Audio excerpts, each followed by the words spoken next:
40cm의 폭설이 하루 만에 쏟아진다면 어떻게 될까요? 아마 전 세계의 어느 나라도 감당 못할 대재앙일 겁니다. 하지만 제가 본 이곳은 달랐습니다. 117년 만에 찾아온 기록적인 폭설이 서울을 덮친 날, 저는 제 두 눈을 의심했습니다. 눈 앞에 펼쳐진 광경은 모든 상식을 뒤집는 영화 속 한 장면 같았습니다. 미국에서 폭설이 내리면 절대로 상상할 수도 없는 일이 여기 한국에서 일어났습니다. 한국은 너무나 달랐습니다. 눈 폭탄이 쏟아졌음에도 이곳은 마치 아무 일도 없다는 듯 체계적인 제설 시스템과 협력적인 시민의식으로 빠르게 움직이고 있었습니다. 서울 폭설 현장을 직접 경험하며 그녀가 경악했던 그날의 이야기를 직접 들려드리겠습니다. 눈 폭탄이 덮친 서울에서 대혼란 대신 펼쳐진 기적 같은 장면들, 한국 사회의 저력을 느끼며 그녀가 왜 한국에 감탄하는지 함께 들어보시죠. 안녕하세요. 저는 제시카예요. 미국에서 태어나고 자란 K-팝, K-드라마를 너무 좋아하는 한류 팬이죠. 어릴 적 우연히 본 한국 드라마가 저를 한국으로 이끌었어요. 따뜻한 스토리, 매력적인 배우들,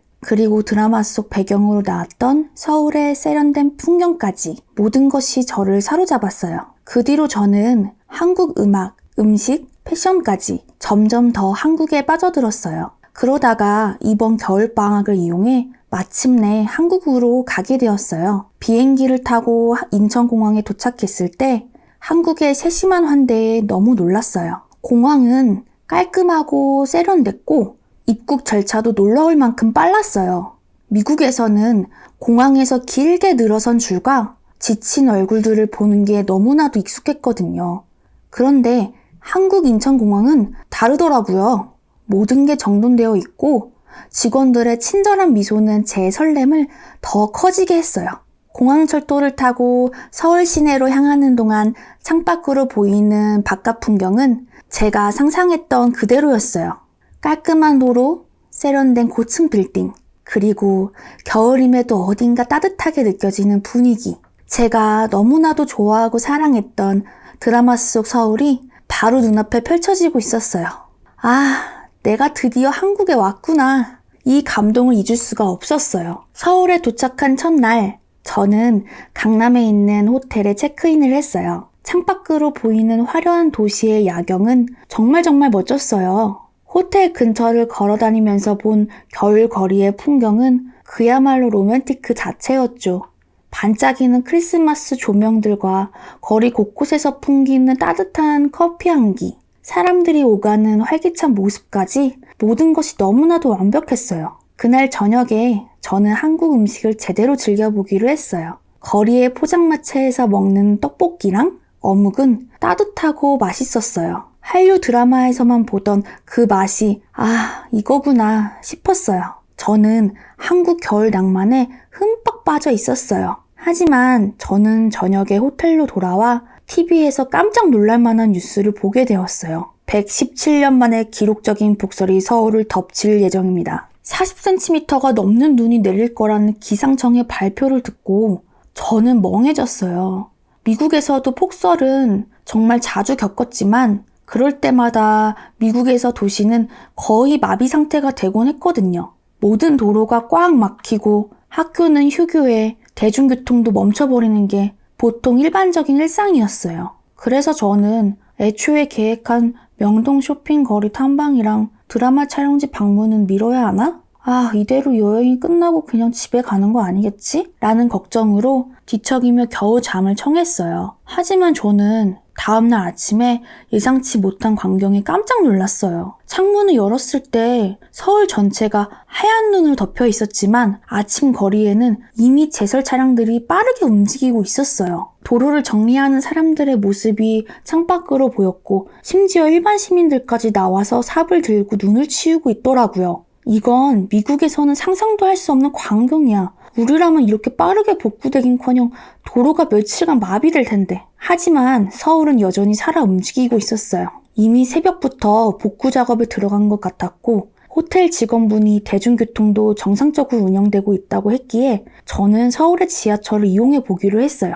지하철에 도착했을 때 저는 또 한 번 놀랐어요. 폭설이 내렸음에도 불구하고 지하철은 정확히 시간에 맞춰 도착했고 역무원들은 지하철 곳곳에서 눈과 물기를 닦아내며 미끄럼 사고를 방지하고 있었어요. 그들의 세심한 배려는 지하철이 단순한 대중교통이 아니라 모두가 믿고 의지할 수 있는 시스템이라는 걸 보여줬어요. 승강장에는 사람들이 가지런히 줄을 서 있었어요. 승객들은 서로를 배려하며 이동하고 있었고 노약자와 아이들을 먼저 태워주는 모습이 특히 인상적이었어요. 이렇게 질서정연한 모습은 정말 놀라웠어요. 미국에서는 폭설이 내리는 날이면 사람들이 불평하거나 짜증을 내기 바쁘고 모든 게 엉망이 되곤 했거든요. 그런데 한국 사람들은 정말 달랐어요.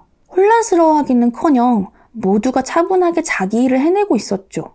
또한 지하철을 기다리며 약간 고민스러운 표정을 짓고 있던 저를 보고 한 여성이 다가와 괜찮으세요? 도와드릴까요? 라고 물어왔어요. 순간 저는 너무 놀라 당황했지만 그녀의 따뜻한 미소와 진심 어린 태도에 마음이 녹아내리는 듯 했죠. 단순히 제가 외국인이라는 이유만으로 먼저 말을 걸어주고 도움을 주는 모습은 제가 미국에서는 좀처럼 경험하진 못했던 일이었어요. 이건 단순한 친절이 아니라 이곳 사람들이 서로를 진심으로 배려하는 문화에서 비롯된 게 아닐까? 라는 생각이 들었어요. 그런데 놀라운 점은 여기서 끝이 아니었어요. 지하철을 타고 이동하는 동안 저는 승객들이 서로에게 배려하는 모습을 계속해서 볼 수 있었어요. 짐이 많은 승객들에게 자리를 양보하거나 임산부를 위한 자리는 당연하게 비워놓는 모습들이 너무나도 자연스럽게 이루어지고 있더라고요. 그리고 아이와 함께 탄 부모가 있다면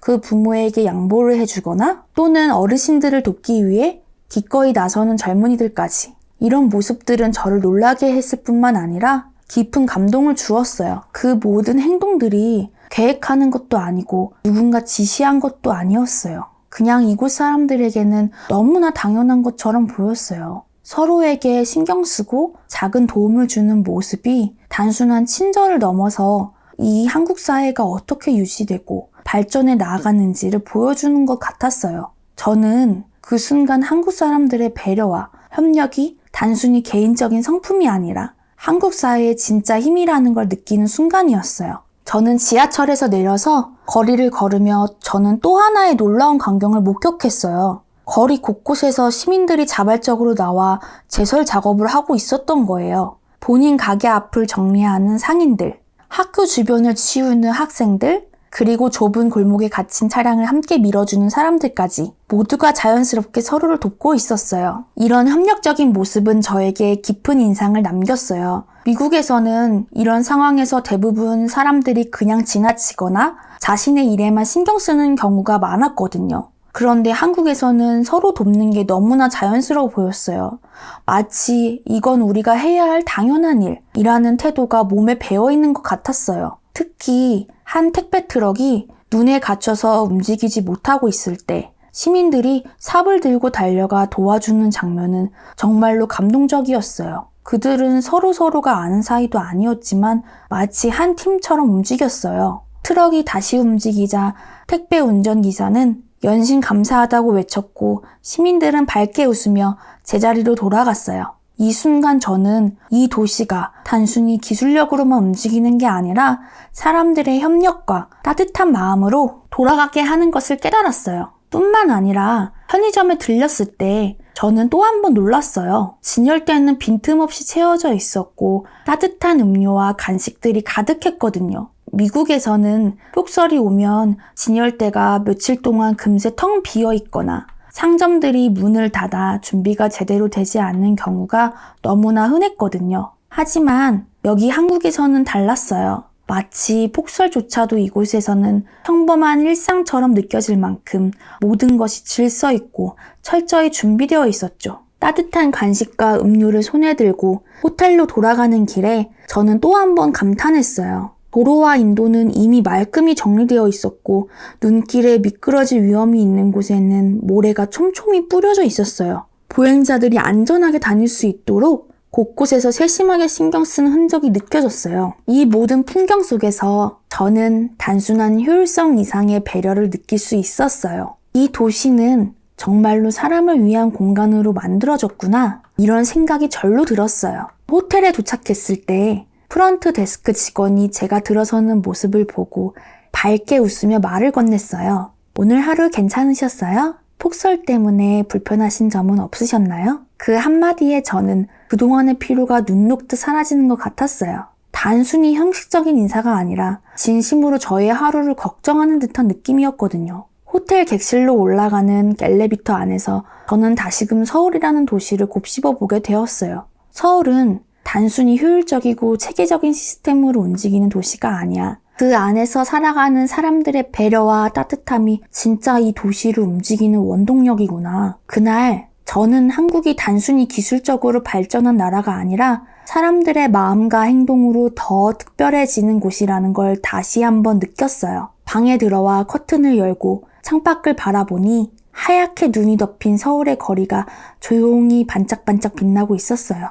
하지만 그 거리 위에서 사람들이 서로를 돕고 배려하며 만들어낸 하루의 모습이 떠올랐어요. 서울에서 폭설을 경험한 하루는 단순히 눈 덮인 도시를 보는 시간이 아니었어요. 저는 그 속에서 기술과 시민들이 함께 만들어낸 조화로운 도시를 보았습니다. 서울의 거리에는 최첨단 GPS 제설 장비가 투입되어 실시간으로 차량을 추적하고 도로를 빠르게 정리하는 모습이 인상적이었어요. 지하철에서도 열차 지연 정보, 대체 경로, 환승 구간의 예상 대기 시간까지 정확히 제공되며 혼란을 최소화했죠. 이렇게 체계적인 시스템은 폭설 속에서도 도시가 멈추지 않게 만들어 주었어요. 하지만 아무리 최첨단 시스템이라 해도 시민들의 협력이 없었다면 이 모든 것이 불가능했을 거예요. 거리에서는 사람들이 자발적으로 제설 작업을 돕고 좁은 골목에서 차량을 밀며 함께 문제를 해결하는 모습을 볼 수 있었거든요. 지하철에서도 승객들은 서로 짐을 들어주고